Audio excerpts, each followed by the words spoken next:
Бүгін бізде сүлікке келіп отыр. Бас қаттау дейді бұл кісінің. Циркуляция жақсы жүрмейді. Давление төмен. Сол төмен давленияға қай точкаларға қоюды мен бүгін көрсетемін. Төмен болатын болса, мына точкалар болады. Осы жердегі точка. Ал егер давление болатын болса, мына точкаларға.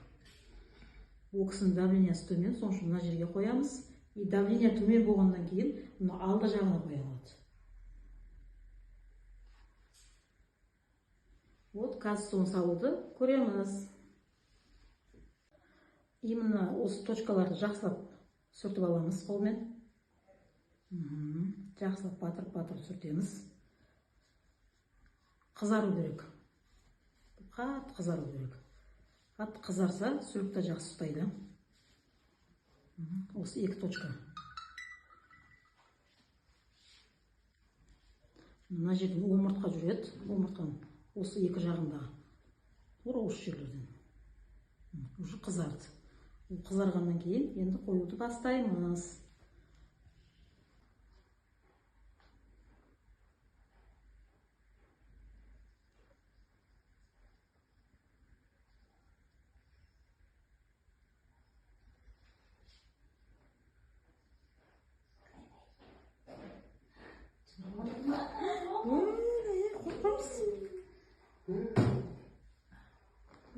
Қорқаймыз.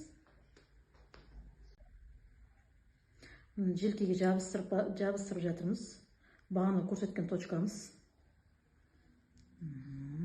Жайлап істеп жатыр өзі. Істеп жатқан білініп тұр ма?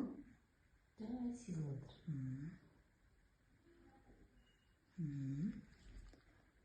Бісміллә. Екінші сүлігіміз енді. Болды. Жабыстырып жатырмыз. Бай шағып отыр ғой. Шағып ғой.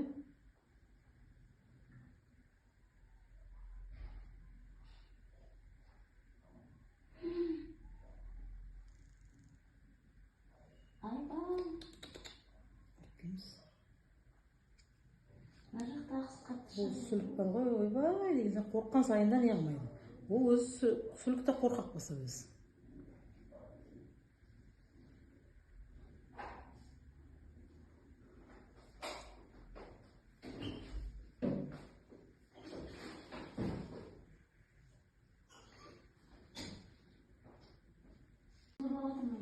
Ал енді екінші сүлігімізді қойып жатырмыз.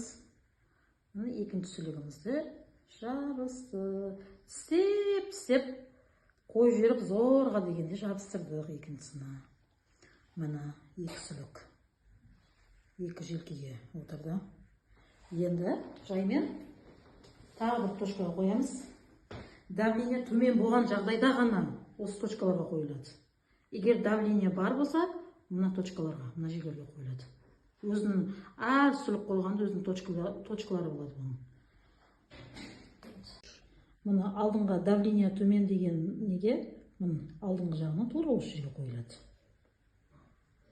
Бас көп ауырайды, давлениясы төмен адамдарда. Тура осына жерге қойылады. Мұны қойып қойдық. Кішкентай сүліктеріміз. Бұл енді қанды жақсылап қою қандары жақсылап сорады. Бұл бірінші очередте өзінен сілекей жібереді адамға қарап. Қорқпаймыз. Сілекей жібереді. Сосын қанды нормаға неге жол ашып береді, циркуляция жақсы жүру үшін. Ойбай.